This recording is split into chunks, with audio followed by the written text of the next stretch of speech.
Welcome back, and thank you for your patience during my hiatus during January and February. Today we're going to unbox a very cool pair of shoes.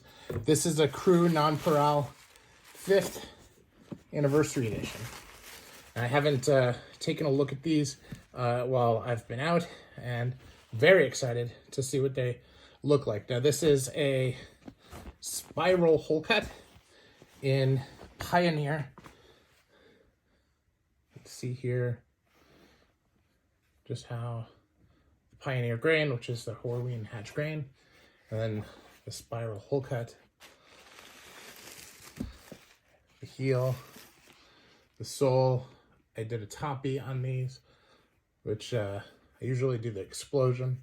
This one came with the regular toppy. Very nice, very classic, and a very round last.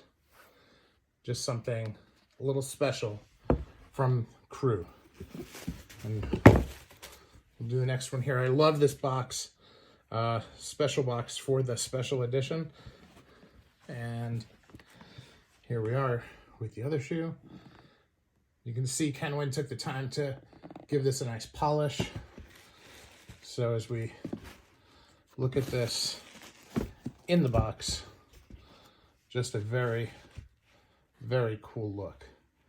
So I love this style because it gives you the benefit of a Balmoral Oxford and a wingtip.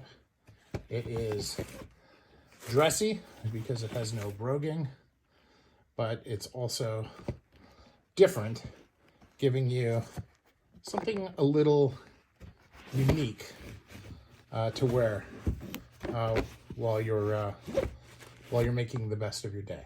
So just a cool, very classic, unique shoe. And I think that the texture of the grain really adds something a little different to it, making it different than the others that I have in the same style. So very excited for it. Thanks for watching. Way to go, Cru. Excited and happy for your 5th anniversary.